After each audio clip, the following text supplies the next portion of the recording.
Kasus suap pembahasan Raperda Teluk Jakarta terkuak, pembangunan reklamasi menjadi sebuah polemik yang terus diperdebatkan.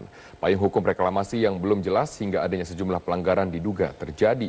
Kita akan segera bergabung bersama rekan kami, Dade Salampesi, yang akan mengelaborasi poin-poin tentang sikap pemerintah dalam rapat terbatas yang membahas reklamasi di Istana Negara hari ini.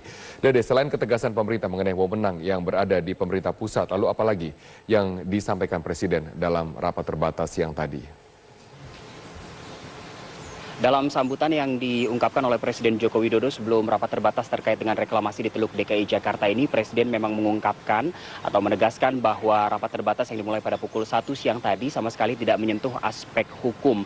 Walaupun dalam kenyataannya tadi memang perwakilan dari Komisi Pemberantasan Korupsi juga ikut serta karena mendapatkan undangan untuk mengikuti ratas dari Presiden.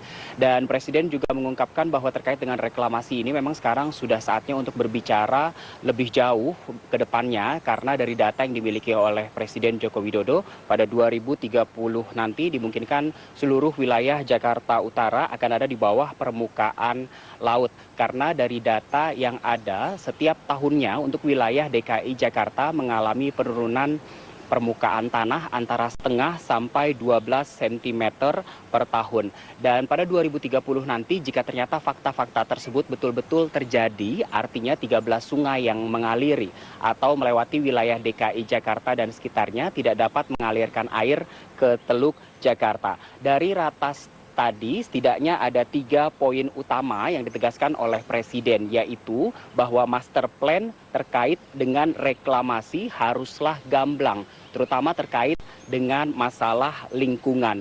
Dan yang kedua, tidak boleh ada pelanggaran kaidah hukum dalam proyek reklamasi ini. Dan yang ketiga, pembangunan tidak boleh mengesampingkan kehidupan nelayan yang ada di sekitarnya. Sebenarnya terkait dengan reklamasi ini tentunya memiliki banyak pro kontra dan juga untung dan rugi. Dari sisi pro pembangunan reklamasi ini, tentunya dengan pembangunan reklamasi dapat menghadang pasangnya naik air laut karena setiap tahunnya ada kecenderungan penurunan muka tanah di wilayah DKI Jakarta dan juga sekitarnya. Sementara dari aspek kontra, pembangunan reklamasi ini nyatanya ada sejumlah hukum yang dilanggar karena Pemprov DKI Jakarta bersikukuh bahwa pembangunan reklamasi di wilayah Teluk Jakarta ini merujuk pada keputusan Presiden nomor 52 tahun 1995. Sementara ada peraturan-peraturan ataupun regulasi dari sejumlah instansi lainnya yang dilanggar dari reklamasi ini. Yang artinya juga memang masih ada tumpang tindih peraturan terkait dengan reklamasi ini.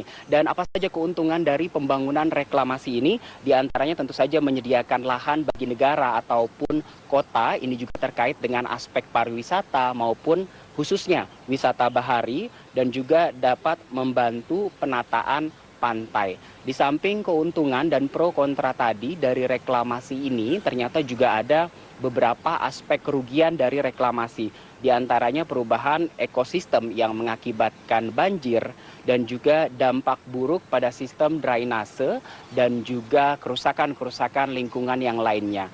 Dalam rapat terbatas yang digelar selama kurang lebih 1,5 jam tadi juga hadir 3 pimpinan kepala daerah, yaitu Gubernur Banten Rano Karno, Wakil Gubernur Jawa Barat Deddy Mizwar dan juga Gubernur DKI Jakarta Basuki Cahayapurnama.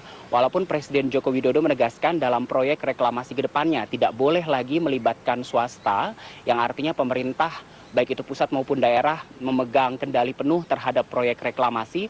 Namun tadi Ahok mengungkapkan Pulau O, P, dan Q yang ada di Teluk Jakarta yang belum diatur minta digabungkan dengan Pulau N. Dan Ahok juga mengungkapkan jika melihat hasil studi di Port of Rotterdam, maka seharusnya pembangunan proyek reklamasi ini 30% dikelola oleh pusat, sementara 60%-nya dikelola oleh pihak swasta. Dan dari hasil ratas tadi juga dijabarkan oleh Ahok, setidaknya ada satu fakta baru yang akan dikeluarkan oleh pemerintah, yaitu Presiden akan mengeluarkan Perpres baru yang disesuaikan dengan Perpres yang ada, seperti Perpres nomor 54 tahun 2008 dan juga Perpres nomor 122 tahun 2012.